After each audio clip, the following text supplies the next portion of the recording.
بسم اللہ الرحمن الرحیم۔ حضرت مولانا فؤاد عبدالرشید پٹیل الحسینی صاحب نے شہاب چتور جو پیدل حج کے لیے نکلے ہیں ان سے ملاقات کی ہے، اور اس ملاقات کو ایک تحریر میں انہوں نے اردو تحریر میں لکھا ہے۔ جو احباب اردو پڑھنا نہیں جانتے ہیں، میں ان کی خدمت میں یہ تحریر سنا کر کے پیش کر رہا ہوں۔ لکھتے ہیں، آج کے اس گئے گزرے دور میں بھی جب ایک بندہ ایمانی حمیت اور رب کی محبت میں کوئی کام کرے تو اس کا اثر ضرور پڑتا ہے، چاہے دنیا اسے جو نام دے، مگر دل کی کیفیات کا اثر دلوں پر اپنا کام ضرور کر جاتا ہے۔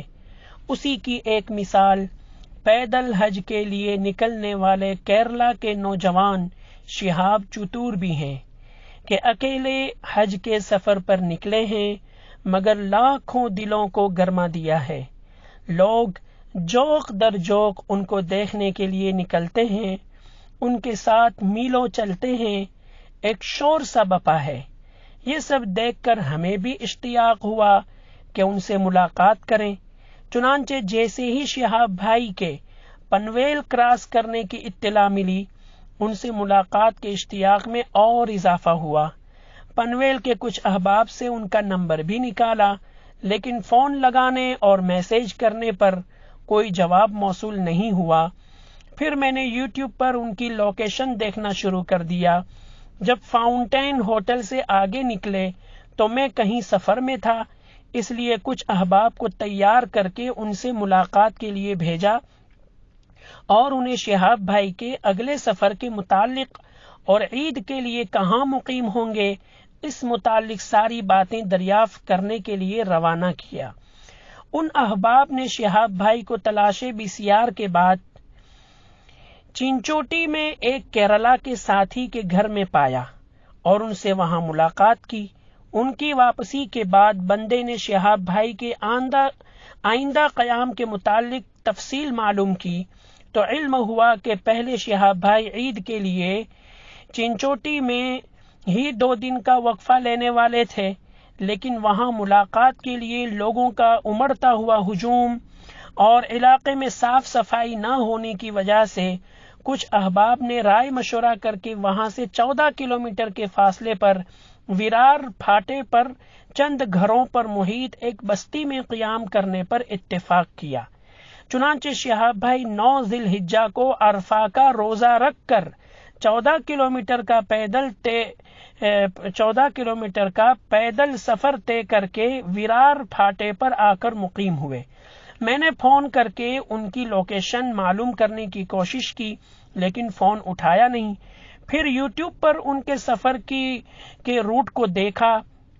اس طرح میں بھی یوٹیوب پر دکھائے ہوئے راستے کے مطابق ان سے ملاقات کے لیے اس گھر پہنچ گیا۔ گھر میں داخل ہونے کے بعد شہاب بھائی نے بہت خندہ پیشانی سے ملاقات کی۔ باتوں باتوں میں شہاب بھائی سے دریافت کیا کہ آپ کو پیدل حج کرنے کا کیسے داعیہ پیدا ہوا، اور کچھ کارگزاری بیان کرنے کی گزارش کی تو کہا، اس سفر کی لمبی کہانی ہے جو کچھ گھنٹوں میں بیان نہیں کی جا سکتی۔ پھر بھی مختصر انداز میں یوں کہا کہ پہلے زمانے کے لوگوں کے پیدل حج کرنے، مصائب وغیرہ کو برداشت کرنے اور اس پر انہیں زیادہ اجر و ثواب ملنے کا سن کر دل میں پیدل حج کرنے کا جذبہ پیدا ہوا۔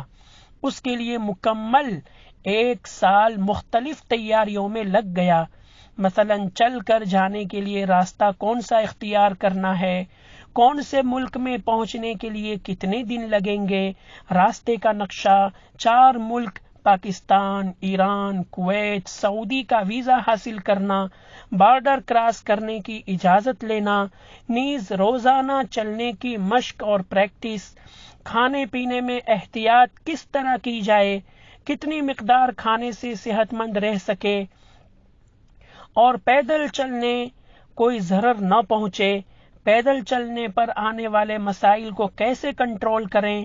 مختصر یہ کہ سال بھر میں پیش آنے والی ہر امکانی صورت اور پیچیدہ مسائل پر غور کر کے ان مسائل کو کیسے حل کیا جائے اس کے لیے تیاری کی ہے۔ میری یہ بالکل بھی چاہت نہیں ہے کہ لوگ مجھ سے آ کر ملیں اور میرا استقبال کریں، بلکہ مجھے تو میرا روزانہ چلنے کا ہدف مکمل کرنا ہوتا ہے۔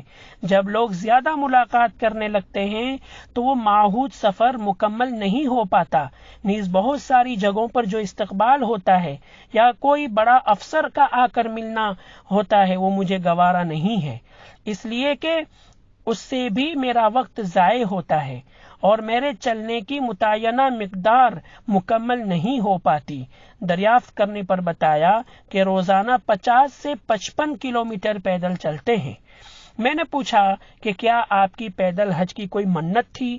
کہا منت وغیرہ بالکل بھی نہیں ہے، بلکہ اس نیت اور ارادے سے پیدل حج کو نکلا ہوں کہ حقیقی معنوں میں یہ احساس ہو کہ پہلے کے لوگ کس طرح پیدل حج کرتے تھے، نیز پیدل حج کرنے پر جتنے قدم چلوں گا اتنا زیادہ اجر و ثواب ملے گا، نیز ہر قدم چلنے پر نیکی لکھی جائے گی۔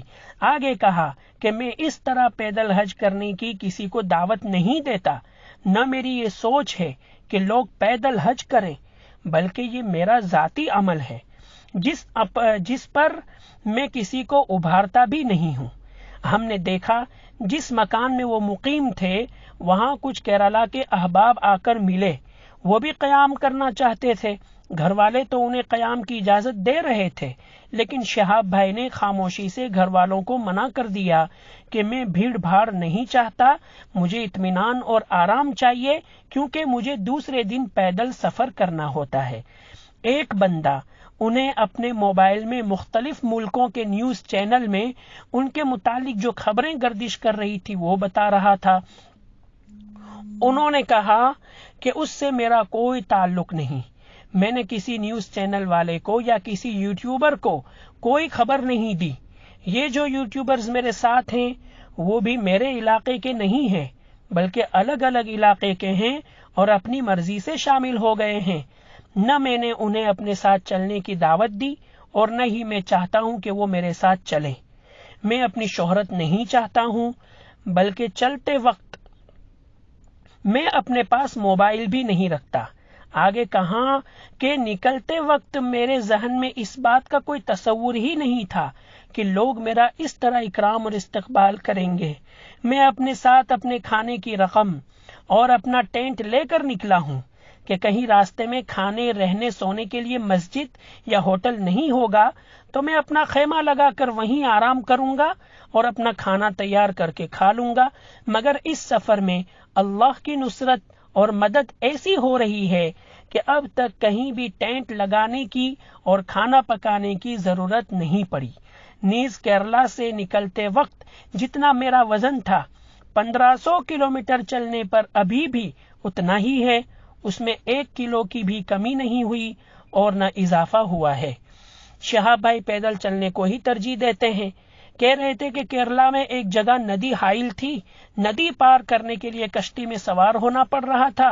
دوسرا راستہ جو تقریباً 16 کلومیٹر طویل تھا، کچھ احباب نے کہا کشتی میں سوار ہو جائیے، مگر کشتی میں سوار ہونے کے بجائے 16 کلومیٹر طویل راستہ اختیار کیا اور احباب سے کہا جب 10,000 کلومیٹر پیدل سفر کرنا ہی ہے تو 16 کلومیٹر کی کیا بات ہے۔ دوسری ایک بات عجیب سنائی، کہا کہ پیدل سفر کرنے کا ایک فائدہ یہ نظر آ رہا ہے کہ غیر مسلم بھی متاثر ہو رہے ہیں اور انہیں اسلام کے متعلق اور اسلام کے ایک رکن حج کے متعلق علم ہو رہا ہے۔ اس طرح اسلام کی بھی اشاعت ہو رہی ہے۔ نیز یہ تجربہ ہوا کہ امام مہدی اور حضرت عیسیٰ علیہ السلام کا ظہور دوسرے ملک میں ہوگا، لیکن لوگوں کو اس کا علم کیسے ہوگا؟ اسی موبائل کے ذریعے۔ اس لیے کہ میں نے کبھی اپنے حج کی سفر کی تشہیر نہیں کی تھی، لیکن لوگ برابر لوکیشن معلوم کر کے ملاقات کے لیے آ رہے ہیں۔ ہم نے دیکھا کہ شہاب بھائی پیدل سفر کا مجاہدہ برداشت کرنے کی بنا پر اس طرح ایمانی قوت سے لبریز تھے کہ کچھ نوجوان گلے میں چاندی کی چین پہن کر ان سے ملاقات کے لیے آئے۔ وہاں موجود علماء اور تبلیغی حضرات میں سے کسی نے ان نوجوانوں پر نکیر نہیں کی، لیکن شہاب بھائی نے ان سے مصافحہ کرنے سے انکار کر دیا اور کہا پہلے گلے سے یہ چین نکالو پھر ملاقات کروں گا، اور انہیں نصیحت بھی کی کہ ہم مسلمانوں کا کام نہیں ہے، اس کو دوبارہ نہ پہنے۔ فیملی کے متعلق دریافت کرنے پر بتایا کہ جوائنٹ فیملی میں ہیں، والدہ، والد، بھائی ایک ساتھ گھر میں رہتے ہیں، اور ایک بیٹی بھی ہے، اور بیوی ابھی امید سے ہے، حامل ہے، اس لیے ان کے لیے بھی دعا کریں۔ نیز میرے لیے بھی دعا کیجیے کہ آگے کے تمام مراحل آسانی سے طے ہوں اور میں بعافیت حج کو پہنچ جاؤں، آمین یا رب العالمین۔ میں یہ سوچ کر گیا تھا کہ ملاقات کر کے 10-15 منٹ بیٹھ کر نکل جاؤں گا، لیکن وہاں جانے کے بعد شہاب بھائی کی خندہ پیشانی سے ملاقات اور ان کی حیرت انگیز کارگزاری سننے میں اس طرح محو ہو گیا کہ گفتگو میں 2 گھنٹے کہاں گزر گئے پتہ ہی نہیں چلا۔ آخر میں ان سے مصافحہ اور دعا کی درخواست کر کے ہم اپنے گھر کے لیے روانہ ہو گئے۔ مولا کریم ان کے ہر قدم کو قبول فرمائے، جہاں کہیں بھی گزر جائے ان تمام علاقوں اور تمام کائنات عالم کے لیے ہدایت کا ذریعہ بنائے، اور ہم سب کو بھی مولا کریم اپنے دربار کی بار بار حاضری نصیب فرمائے۔ وآخر دعوانا ان الحمد للہ رب العالمین۔